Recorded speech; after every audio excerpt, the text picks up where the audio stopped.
네, 오늘부터는 백화점과 대형마트에도 방역 패스가 적용됩니다. 식당과 카페 등 이미 방역 패스가 도입된 시설에서는 오늘부터 유효 기간이 적용되고 위반하면 과태료도 부과되는데요. 현장에 나가 있는 취재 기자 연결해 보겠습니다. 홍민기 기자.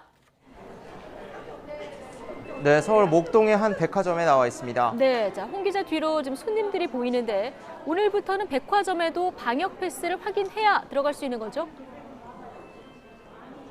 네, 그렇습니다. 제가 나와 있는 곳이 백화점 1층 입구인데요. 지금 보시는 것처럼 입구를 세 줄로 나누고 직원들이 손님의 방역 패스를 일일이 확인하는 모습을 보실 수 있습니다. 오늘부터 백화점이 방역 패스 의무 확인 대상에 포함됐기 때문인데요.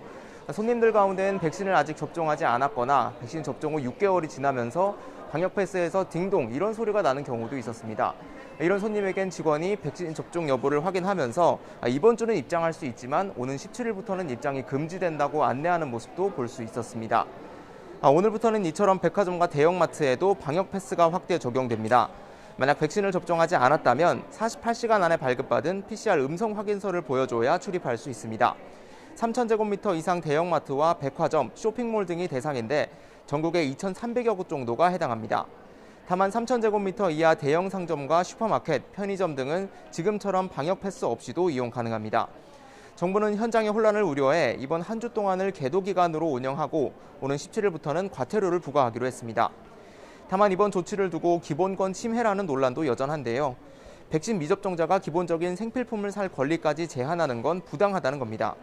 실제로 마트에 종사하는 직원은 방역 패스를 지켜야 할 의무가 없어서 직원은 되고 손님은 안 되느냐는 지적도 나왔는데요. 정부는 고용 유지를 위한 조치라고 설명하고 있습니다. 네, 그리고 식당과 카페 등은 오늘부터 백신 접종 유효 기간도 확인을 해서 위반하게 되면 과태료를 부과하게 되죠. 네, 그렇습니다. 식당과 카페는 이미 방역 패스 제도가 운영되고 있죠. 일주일 동안 계도 기간이 끝나는 오늘부터는 이제 방역 패스의 유효 기간이 적용됩니다. 2차 접종 이후 14일이 지난 날부터 6개월, 그러니까 180일이 지난 사람은 방역 패스의 효력이 사라지는 건데요. 효력이 지난 방역 패스로 시설을 이용할 경우 개인은 10만 원, 시설 운영자는 최대 300만 원에 달하는 과태료를 물 수 있습니다. 방역 패스 유효 기간이 지난 사람은 34만 3천여 명으로 집계됐는데요. 이럴 경우 백신을 추가 접종해야 유효 기간을 6개월 늘릴 수 있습니다. 지금까지 서울 목동의 한 백화점에서 YTN 홍민기입니다.